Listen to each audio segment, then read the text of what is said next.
La humanidad casi ha sido destruida. Mucho tiempo después ha empezado el renacimiento macabro.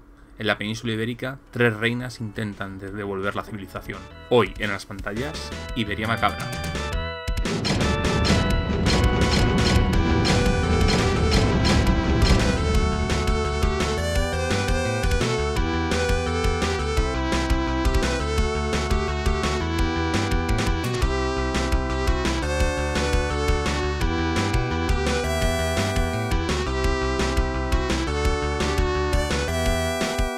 Buenas a todos, soy Ezcardan, hoy os traigo Última Forza en Iberia Macabra. Suplemento que estaba pensado antes de que ocurrieran los hechos recientes. No os voy a contar nada que no sepáis, pero en fin, voy a seguir haciendo vídeos y probablemente si algunos planes están, porque esto lo veréis el miércoles, aunque está grabado bastante antes. Si mis planes salen bien, probablemente a lo mejor ya estáis un poco hartos de verme. Así que bueno, no voy a detenerme, voy a analizar este suplemento de Última Forza que, bueno, pues a mí me gustó bastante, pero en fin, la ironía de la vida. En fin, este suplemento es un regional en el cual nos hablan de lo que significa la península ibérica y además hay que tener en cuenta que está después de los sucesos de Érase una vez en Luca y creo que de algo más por lo que leo. Y eso es importante por el tema del Concilio Universal, la búsqueda de la cura y tal. Hay algunos pequeños detalles. A ver, no es obligatorio habértelo leído, pero es que tiene su influencia. ¿Y qué nos vamos a encontrar en este libro? Lo primero que nos vamos a encontrar es la típica introducción en la que nos hablan de todos los pormenores de lo que vamos a ver en este libro. No es el típico capítulo de este tipo de libros. Y si ya lleváis tiempo viendo mi canal, conocéis Última Forza, conocéis Avast World, conocéis en general los juegos de rol, muchos tienen este capítulo de introducción en el que nos hablan un poco de qué vamos a encontrar dentro del contenido del mismo. A continuación tenemos Historia de la Iberia Macabra, en la cual nos habla de todo lo que es la península ibérica a lo largo de la historia desde que se desata la plaga, ¿no? Nos habla un poco de la Edad Oscura, de la Reconquista, de cómo está la península ibérica, por qué han ascendido las 3 reinas. Las 3 reinas son 3 figuras muy importantes, son 3 monarcas que actualmente son las más poderosas dentro de la península, en el cual, pues por ejemplo, tenemos la parte más cercana a Navarra, la parte más cercana a Castilla-Aragón y por último tenemos la parte de lo que sería el reino de Al-Ándalus, bueno, ya hablaremos cuando lleguemos a ellas. Nos hablan de una serie de arquetipos que son tipos de personajes que podemos llegarnos a hacer, como por ejemplo los caballeros de ultramar. Los caballeros de ultramar, por ejemplo, son caballeros templarios de la Orden del Temple. Ya sabéis que la Orden del Temple, aunque fue destruida en 1313, si no me recuerdo mal, o 17, creo que es 1313, por orden del Papa, en España y en Portugal no ocurrió de esa forma, sino que las órdenes se reconvirtieron en otras órdenes. Pues aquí pasa un poco lo mismo. Los caballeros templarios, más puestos en Portugal que en España. Es verdad que la presencia templaria en España está muy mal, o sea, es como muy baja, pero tuvo una gran influencia hasta el punto que fueron nombrados herederos del Reino de Aragón y hubo una serie de movidas por ahí. En fin, canales históricos y la biblioteca seguramente os puedan ayudar más de lo que os pueda explicar yo ahora en un ratito. Pero es muy curioso la presencia templaria, si bien no es tan importante como en otros lugares, como puede ser Francia, está bastante marcada. Y tiene bastante más influencia de lo que pueda parecer. En Portugal pasa lo mismo. Entonces aquí los templarios se marchan al otro lado del océano, ¿no? Colocándose en lo que yo creo que son las Azores y en Brasil. Lo cual pues tiene cierta lógica. Brasil es una especie de reino mítico. Es también muy interesante. Yo hice en su momento en el instituto para clase de religión. Me pidieron, bueno, los típicos trabajos un poco más libres, ¿no? En el que yo, por ejemplo, hice trabajos relacionados con la Orden del Temple y la Orden de los Jesuitas. Y ambos tienen mitos muy importantes con Sudamérica antes del descubrimiento de aquellas tierras por parte de los europeos. En fin, antes de seguir aburriéndoos, pues bastantes... Me gusta mucho esta ilustración, ya sabéis que los estoy intentando poner en grande, de esta especie de conquistadora con el gorrión. No, el gorrión. No me acuerdo cómo se llama el casco, se me ha ido la cabeza. Bueno, tenemos clases de personajes, en la cual pues tenemos de trasfondo para hacernos personajes que hemos visto aquí. Las típicas ventajas de Savage Worlds.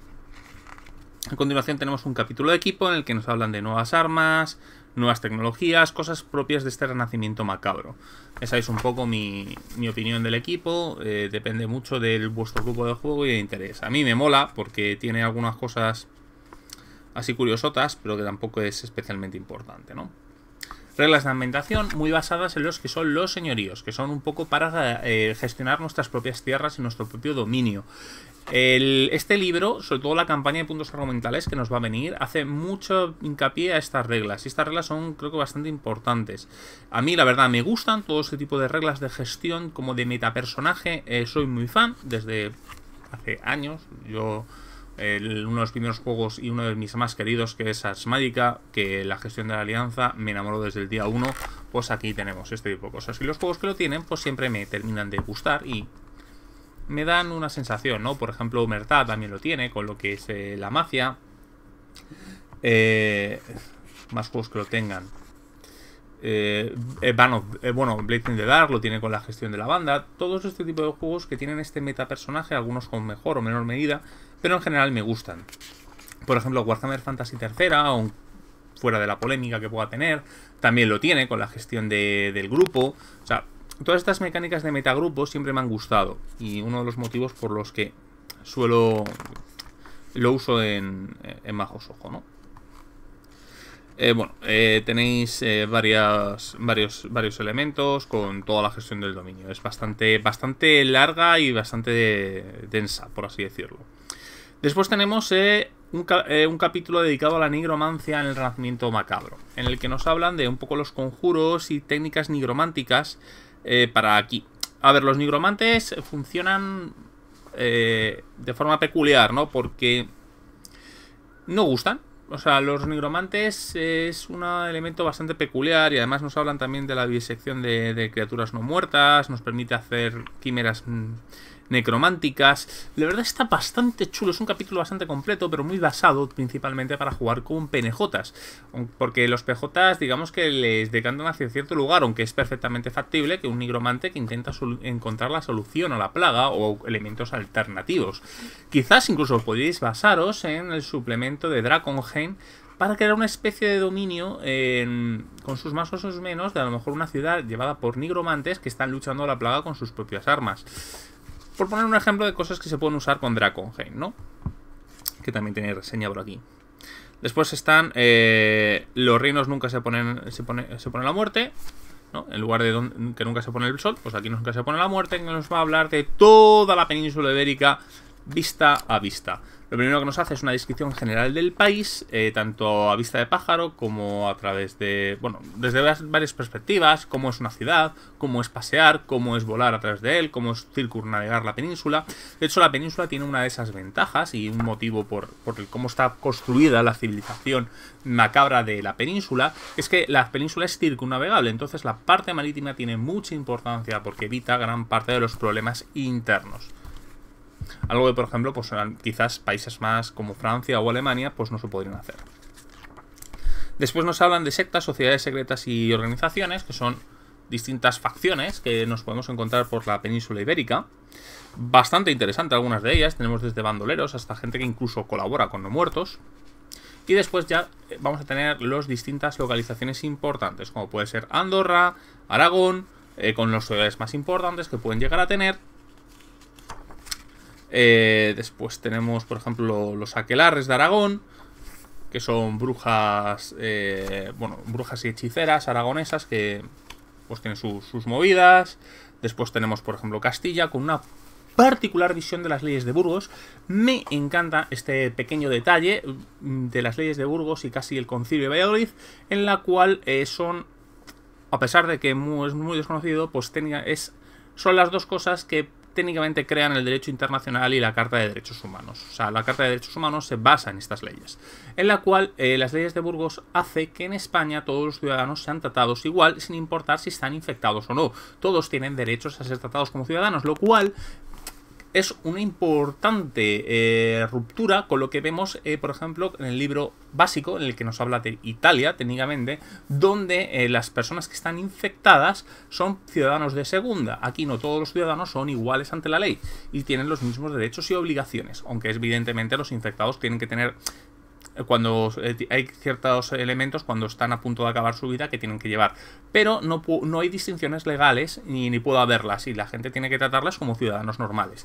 Me ha gustado mucho este detalle, me ha sorprendido, aunque decir, a ver, tanto Tiberio como Alfonso han participado en la creación del libro, así que supongo que han hecho a cierto punto de asesoría, pero como es un elemento que se suele olvidar bastante y la gente, tanto el Concilio de Valladolid como las leyes de Burgos, pues las suele ignorar, y técnicamente nadie las conoce, pues me ha sorprendido verlo. Y la verdad me ha gustado mucho este elemento tan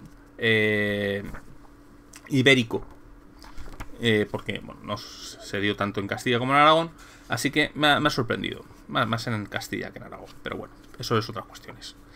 Bueno, pues tenemos las distintas ciudades. Me gusta mucho Segovia, aunque eso lo voy a hablar un poco después. Hay algunas ciudades que tienen bastante particularidad, ¿no? Y en Segovia, pues es que existe un reino muerto con su corte no muerta, que bueno, tiene su aquel, ¿no? Pero bueno. También tenemos Cataluña con Perpiñán, con Tarragona, el Califato de Córdoba, Gibraltar, todos los lugares importantes, ¿no? Pues por ejemplo tenemos Cádiz, Huelva, toda la parte andaluza, pues sinceramente como andaluz me ha gustado bastante. Esa mezcla de muertos con el califato me resulta bastante curioso. Portugal con su elemento exiliado. Portugal se va a visitar el Nuevo Mundo y de hecho va a provocar que los aztecas lleguen a Europa. Y de hecho, gran parte del culto a los muertos azteca tiene muchas repercusiones en lo que va a ser porque los aztecas piensan que es como la señal del dios de los muertos, y entonces vienen y tienen un culto a los muertos muy importante. O sea, está muy bien hilado y creo que muy bien construido y da, bueno, situaciones tan guapas como la de la portada. Este libro es puta magia. No, aquí nos van a hablar más de los templarios. Yo os digo, tienen mucha importancia, sobre todo por sus mitos. Después tenemos los reinos de Asturias, Galicia y Cantabria, ¿no? Con toda la parte de lo que es Santiago de Compostela y la catedral.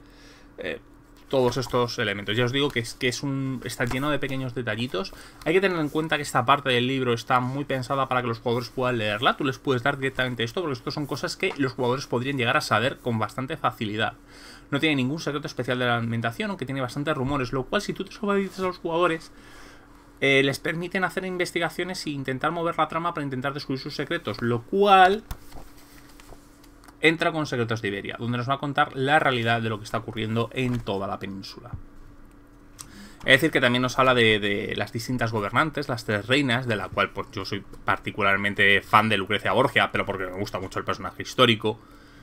Creo que tiene mucho aquel. Pero también la califa, también creo que es un personaje súper potente y además muy importante en la campaña, por cierto. Bueno, pues aquí tenemos todo lo que es los secretos de Iberia, en la cual pues todas las localizaciones nos van a venir hablando de pocos. Por ejemplo, en Castilla nos hablan del rey come muertos, con su sede en Segovia. Por ejemplo, todo tiene ideas de aventuras. Por ejemplo, nos habla del rey de los Pirineos, los buscadores, Garduña. Nos hablar de un montón de cosas que cogen incluso pequeños mitos reales y les dan un poco la vuelta para encajarlos en este Renacimiento macabro, lo cual es muy, muy chulo, ¿no? Nos hablan, por ejemplo, del barrio húngaro de Salamanca, criaturas no muertas especiales, monstruos, ideas de conquistas, la lucha por ser la nueva sede del Concilio Universal. Nos habla de todo, nos habla un poco de cómo están construyendo las pirámides, la invasión azteca. Yo creo que es fascinante. Y por último, viene algo también muy curioso, ¿no? Que es lo que sean los secretos de ultramar, ¿no? Que es más allá de las columnas de Hércules, con las tierras de Brasil, las Islas Azores, lo que está pasando en Canarias, con todo el tema, sobre todo muy basado en todo el elemento tanto portugués como mexicano. No sé si es mexicano exactamente, o sea, azteca. Particularmente no soy un gran conocedor de las culturas precolombinas, así que no me atrevería a decir si está bien o está mal representado, o exactamente qué cogen, ¿no? No soy un gran entendedor, lo lamento mucho. Pero no sé, a mí me mola, ¿no? También aparecen las islas del Mar del Caribe para poder hacer aventuras allí. Si queremos jugar, por ejemplo, con lusos en su exploración y búsqueda de tierras mejores, ¿no? Incluso de la cura a la enfermedad, a la miasma. Y bueno, tenemos las tablas de encuentros típicas de Savage Worlds. Y a continuación la campaña de puntos argumentales, que trata un poco de los problemas del califato con los mexicas. Muy basado en el elemento de feudos y con, bueno, no son muchas aventuras, pero tiene su aquel, tiene sus encuentros, tiene un par de encuentros, sobre todo una pirámide bastante, que a mí me ha molado bastante.